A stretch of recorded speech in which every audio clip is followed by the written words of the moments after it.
মোবাইলটা একটু দেখেন তো। সমস্যা কি? ডিসপ্লে ভাঙছে। তাহলে মোবাইলের মেমোরি কার্ড আর সিম কার্ড খুইলা আমরা আমার এই আজকে রাতের ভিতর ঠিক করে দিতে পারবেন? আজকে ইলাম তো। আজকে আজকে লাগবে না? তাহলে ওইটা খোলার দরকার নেই, মেমোরি কার্ড সিম কার্ড খোলার দরকার নেই। দেন আচ্ছা আপনি তাহলে দেন, আমরা একটু পাশে মার্কেটে ঘুরে গেছি। কি দেখতেছোস? তুই কি আসলে কিনবি? বুঝতেছি না। বুঝতেছিস না? তাহলে পরে যাওয়া সেটা কিনবো না। চাচা একটু ধরেন তো, যে দেখি মোবাইল ঠিক হয়েছে কিনা। আমরা টেনশন করতেছি। মোবাইলটা ঠিক হয়েছে? হ্যাঁ। কত দিব? 400 দিলি না? আচ্ছা নেন দেন, ঠিক আছে না? এই যে দেন দেন, ঠিক আছে। 400 টাকা নিয়ে কি ঠিক করে দিল? গতকাল 400 টাকা দিয়ে মোবাইল ঠিক করে নিয়ে গেলাম। কি ঠিক করলেন? রাতে কথা কইতে কইতে বন্ধ হয়ে গেল। কি কিছু কই দিচ্ছেন না কেন? এই দেখেন অনেক হইতেছে না। ঠিক করতে পারলে করে দেন, আর নাহলে অন্য জায়গায় দেখান। সমস্যা ওর তো কথা না, আমি দেখতেছি ব্যাটারি নষ্ট। কালকে তো সার্কিট নষ্ট দেখাইলো, তাই একটু চেঞ্জ করলাম। আমি বুঝতে পারিনি যে ব্যাটারি নষ্ট। তার অসুবিধা নেই, আমার কাছে ব্যাটারি আছে, ব্যাটারি লাগাই দিলে ঠিক হয়ে যাবে। এত কিছু বুঝি না, আর যেন বন্ধ না হয়। অন হয়েছে? হ্যাঁ, অন হয়েছে। হয়েছে? দেখ ঠিক ঠিক আছে না? ঠিক আছে। ব্যাটারির জন্য কত দিন? ব্যাটারির জন্য টাকা লাগবে না, এটা আমারই ভুল হয়েছিল। আমি সার্কিট ঠিক করে দিছি, ব্যাটারি খেয়ালি করিনি। অসুবিধা নেই, আপনি এত প্যারেশানি করে আসছেন, কালকেরটা আজকেরটা মিলে কাটাকাটি হয়ে গেছে। এতক্ষণ লাগলো, সে কখন তো দাঁড়া রয়েছে আমি এখানে। আর তোমার মোবাইলে কি হয়েছে? ফোন দিয়ে পাইতেছি না কি লেগা? মোবাইলটা সারাইতে তো গেছিলাম, দেখলাম না গতকাল কথা কইতে কইতে রাতে বন্ধ হয়ে গেল। হ্যাঁ, এখন ঠিক আছে।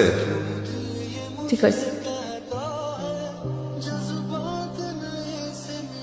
শুনো, হ্যাঁ, একটা প্রশ্ন করি তোমার। ও জিগাও। আমরা বিয়েটা কবে করবো? এটা তোমার আমি এই ব্যাপারে আলাপ করার লেগে ডাকছিলাম। আসলে আমার মনে হয় বিয়েটা করা হইতেছে না। মস্করা করতেছে আমার লাগে। শোনো, এমন মস্করা কিন্তু আমার ভালো লাগে না। আরে মশ করে না, হাসাই করতেছি। কালকে রাত্রে তোমার কয়লা ভুলে গেছো। রেস্টুরেন্টের অবস্থা খুবই খারাপ, একটার পর একটা অভাব লেগে যেত। আর মায়ের প্রতি মাসে হসপিটালে যেতে হয় টাকা অনেক কম, মানে পারতেছে না। তুমি কিছু একটা করতেছো না কেন?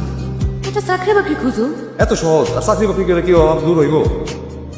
সব রাস্তায় চিন্তা ভাবনা করে দেখছি, কোনো উপায় নাই। আমার বিদেশ যেতে হইব। বিদেশ গেলে ভালো মতো কামাইতে পারবো, এছাড়া কোনো উপায় নেই। বিদেশ যাবে? এত টাকা কই পাইবা তুমি? আমি আসলে এই ব্যাপারেই একটু আলাপ করতে চাইছিলাম তোমার সাথে। ওই পাশের গ্রামের মেম্বার চাচা, আব্বার কাছে তার মাইয়ার লগে আমার বিয়ের প্রস্তাব দিচ্ছে। কইছে যদি আমি বিয়েতে রাজি হই, তাহলে সে তার নিজের খরচ দিয়ে আমার বিদেশ পাঠাই দিবে। কি কইলা? তুমি তুমি মেম্বারের মাইয়ার লগে বিয়ে করো, বিদেশ যাবা? আর আমি? একটু বোঝার চেষ্টা করো রিতা, ভালোবাসা দিয়ে তো আর পেট চলবো না। ভালোবাসা ভালোবাসার জায়গায় ঠিক আছে, কিন্তু আমি আমি সত্যি আর এই অভাব অনটন নিতে পারতেছি না। আমার মাটার অসুস্থ করতে হবে। কামাল কি কইতেছ তুমি? আমরা বিয়ে করবো না? দেখো, বিয়া করবো, টাকা দাও, আমার বিদেশ পাঠাও। পারবা পাঠাইতে? তোমার বাপের কও আমার টাকা দিয়ে বিদেশ পাঠাইতে। এটা তো পারবা না। দেখো রিতা, আমার চোখের সামনে আর কোনো রাস্তা খোলা নাই, আমার বিদেশ যাইতে হইব ব্যাস। আর তুমি আমার বিয়ে করে কি করবা? তুমি ভালো থাকবা, আমি তোমার ভালো রাখতে পারবো না। আমি তো শান্তি অশান্তির কথা বলবো, তোমার ভালোবাসি নেই কামাল। তোমার ভালোবাসছে একলগে ঘর করার লেগা, ওখানে আমার সুখ। এটা আমি তোমার ভালোবাসি, আমি জান দিয়া ভালোবাসি তোমার, কিন্তু ভালোবাসা আমি তোমার খারাপ করতে পারবো না। তুমি আমার ভুল বুঝো না, আমি বিদেশ যাবো। আমার বিদেশ যাওয়া ছাড়া কোনো উপায় নেই। এত কিছু আমি বুঝি না কামাল। তুমি গিয়ে আমার বাবার লগে কথা করবো, আমরা খুব জলদি বিয়ে করবো, তারপর তুমি বিদেশ চলো।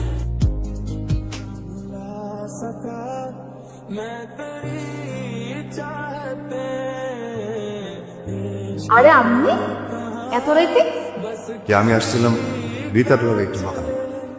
রিতা তো কথা বলতে পারবো না, ওর শরীর অনেক খারাপ। কি কথা আমার? শরীর খারাপ? আচ্ছা, ওই আমি বাজারের দোকানে শুনলাম যে কামাল আছে না, কামালের বাড়িতে মেম্বার সাহেবের বাড়ি থেকে বিয়ার প্রস্তাব দিয়েছে। আমি যতদূর জানি কামালের সাথে রিতার একটা সম্পর্ক আছে। কামাল ভাই তো রিতারে বিয়ে করলেন, ফিরাই দিছে। মানে মানে কামাল ভাই বিদেশ যাবে, মেলা টাকা দরকার। রিতার আর রিতার পরিবারের তো তা দেওয়া সম্ভব না। মেম্বার বাড়ির মেয়েরে বিয়ে করলে টাকার বন্দোবস্ত হবে। আর এইসব কিছু নিয়ে রিতা আজ কয়দিন ধরে কান্নাকাটি করতেছে, খাওয়া নাওয়া বন্ধ, এ নিয়ে অসুস্থ হয়ে পড়ছে। আর কিছু শুনতে চান? রিতের আমি এনা এনে কেমনে রাখবো? খাওয়া মুখী আমি ওরে কোন আপনি আর ভালোবাসার মানুষে খারাপ আছে নিজের চোখের সামনে দেখবো, এটা তো আমি নিতে পারবো না ভাই। আমার আপনি মাফ করেন, আমার বাইরে যাইতেই হইব। বাইরে গিয়ে টাকা কামানো ছাড়া আমার আর কোনো গতি নেই এখন আর। আপনি ভাই যাইতে পারেন, চল। টাকাটা যদি আমি দিচ্ছি কি মানে আপনার বিদেশে যাওয়ার টাকাটা যদি আমি দিই, ভাই আপনি আমার বাঁচাই না, বিশ্বাস করেন আমারও ভিতরটা ভাঙ্গা যেতেছিল ভাই। আমি সত্যি রিতারে অনেক ভালোবাসি, কিন্তু আমি আমার নিরুপায় দেখে আমার এই সিদ্ধান্ত নিতে হইতেছিল। আপনি সত্যি দিবেন টাকাটা? আপনি বন্দোবস্ত করেন, আমি এদিকে আব্বা মোল্লার কথা ভ্যা সব ঠিক করতেছি। বুঝলাম তুই কামালের টাকাটা দিবি, কামাল ভিতরে বিয়া। কামাল তো তোর এই টাকা ফেরত দিব না। আর তুই বুঝতেছস না, টাকা আমার ফেরত দেখ বা না দেখ কোনো দরকার নাই, আমি কষ্ট করে ফেরত দিব, ঠিক আছে? আমি দিব। পাগলামি করিস না দোস্ত। আরে পাগলামি না, তুই তো আমার সবচেয়ে কাছের মানুষ, তুই আমার সবচেয়ে কাছের মানুষ না, তুই আমারে বুঝবি, আর কেউ আমারে বুঝবো না। আচ্ছা শোন, ব্যাংকে আমার পরিচিত লোক আছে, আমি কইলে মনে হয়েও যাবে, কিন্তু আমি অন্তরে কোনো কথা দিতে পারি। কালকে ল যাই দেখি, তাহলে কাল সকালে যা। আরে সকালেই যাম। তুই তো শোন, পরে যদি জিগা কি লেগে টাকাটা নিবি, কবি যে তোর যে দোকানটা আছে না, ওই দোকানটা পারানোর লেগে, ওইটা মেরামত করার লেগে তুই টাকাটা দিবি। নিশা কমো? মিসাই কবি। আচ্ছা ঠিক আছে, লিখে যাই যেটুকু দেবো তুই হেঁটে টাকাটা কিন্তু আমার লাগবে, ওই দিয়ে না হলে অন্য জায়গায় করে। এতগুলো টাকা লোন উঠাবে, কি করবেন এই টাকা দিয়ে? মানে আমার তো একটা মোবাইলের দোকান আছে, বাজারে একটাই দোকান। তো ভাবছি যে একটু টাকা পয়সা লোন করে দোকানদারে আর একটু বড় করবো।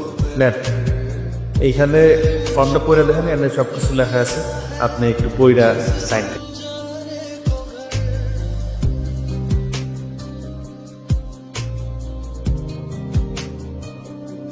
ষাট কিস্তিতে আপনি ব্যাংকে ঋণ শোধ করবেন।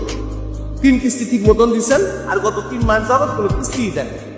আপনার আমি ফোন দিলে আপনি আমার ফোনও ধরেন না। দেখেন ভাই, আমার কাছে এখন কোনো টাকা নেই, আমি ফোন দিয়ে আপনাকে কী করবো? ঠিক আছে, আপনি ফোন ধরার কোনো দরকার নেই, আপনি টাকা দেন। ভাই বিশ্বাস করেন ভাই, আমার কাছে ভাই টাকা নেই ভাই। এতগুলো টাকা আমি কেমনে জোগাড় করবো ভাই? কেমনে দিবেন সেটা আপনি জানেন। আপনি ব্যাংক থেকে ঋণ নেওয়ানোর সময় আপনার মনে আছে না, তখন তো সমস্ত টার্মস এন্ড কন্ডিশন পড়া তারপরে চুক্তিপত্রে সিগনেচার করেন নাই? শোনেন, আপনার আমি 7 দিনের সময় দিয়ে দিচ্ছি। এই 7 দিন পর কিন্তু আমি পুলিশ নিয়ে আসবো। এই কামাল ভাই তোর ফোন টোন দেয় রে? দেখ তো, রোজ রাইতে একবার করে দেয়, কিন্তু আমার ফোনটা আবার নষ্ট হয়ে গেছে। ও হ, তোর তো আবার ফোন নষ্ট। আবারই দিছি, ঠিক করে অনেক মনে হয় কালকের মধ্যে ঠিক হয়ে যাবে। মুরগের দোকানটা ছিল কত ভালো ছিল না? পরে ওই লোকটা কি যেন হয়েছিল? আরে করিস না, ওই ব্যাংকের লোকজন নিচের দোকানে লেগা ওরা শোধ করতে পারে নাই মনে হয়, পেঁচা টেচা সব ঢাকা সরে গেছে। মানুষ যে কেন লোন করে? ও তাই, ঢাকা কি করে? হাই ব্রো, দেখেন তো কি হয়েছে ফোনটা। কি হয়েছে? মানে কথা বলতেছি, কথা শুনতেছেন। সমস্যা এটাই, কথা বললে কথা শোনা যায় না। কথা আমি ফোন দিলে কথা শুনেন, আপনি ফোন দিলে সে শুনে না, নাকি সে ফোন দিলে আপনি শোনেন না? আপনি কি আমার বাংলা কথা বুঝতেছেন না? দেন ফোন ঠিক করা লাগবে না। বাসায় বয়ে থাকতে পারেন না, ফোন ঠিক করতে আসেন। বুঝেন না গ্রামের থেকে গেই আমি, এই ভাই কি লোক আছে?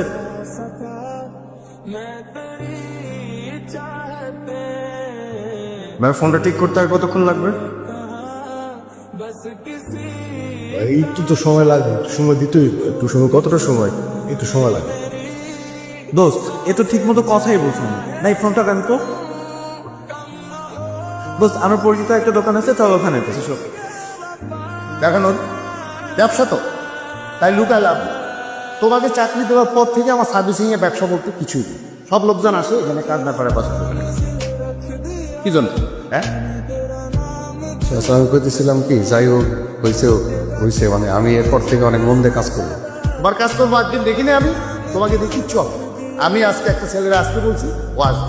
তুমি বরং গ্রামে চলে যাও, ঢাকায় তোমার হবে না। কি হলো স্যার? কথা বলার মতো বিরক্ত। যাও তো, যাও।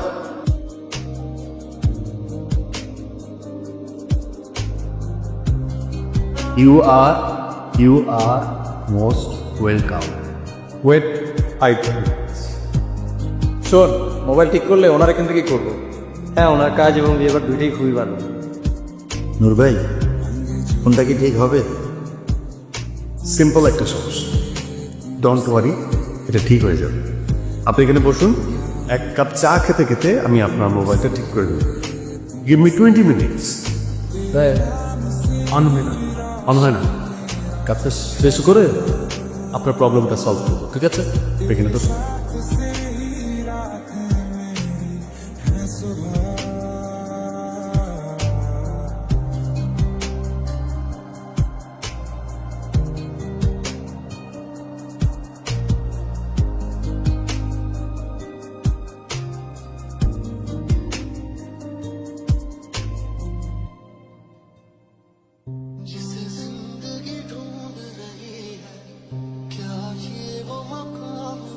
কেমন আছে? ভালো। আপনি? জি। কামাল কেমন? ভালো। বসবেন, ফুল দিব। আপনার মহামনুভূতি কি কইছেন? জি। না বোঝার ভান করবেন না। আরে আপনি কি বলতেছেন আমি কিছু বুঝতে পারতেছি। আপনি সব বুঝতেছেন। কেন এসব আবার প্রথমে শফিক ভাই, তারপর কামালের কাছ থেকে জানতে হইল। কামালের সাথে বিয়ে না করার পর থেকে আমার কত যুদ্ধ করতে হয়েছে আপনি কি জানেন? প্রথমে কামালের লোক, তারপর নিজের পরিবারের লোক, পাড়া করছিল লোক, কিন্তু তারপর আমি হাল ছাড়িনি। প্রতিদিন আপনার দোকানের সামনে দিয়ে হাইটে যাইতাম, কারণ আমার মন করত একদিন না একদিন তো আপনি আসবেন। পৃথিবীর সবচেয়ে সুখী মানুষকে জানেন? যে মানুষ সত্যিকারের ভালোবাসা। আমি কিন্তু একটু জন্য সব হারাইতে নিচ্ছিলাম। অনেক কথা কইছি, এইবার শুধু একটা প্রশ্নই করব, আগের মতো ভালোবাসেন তো?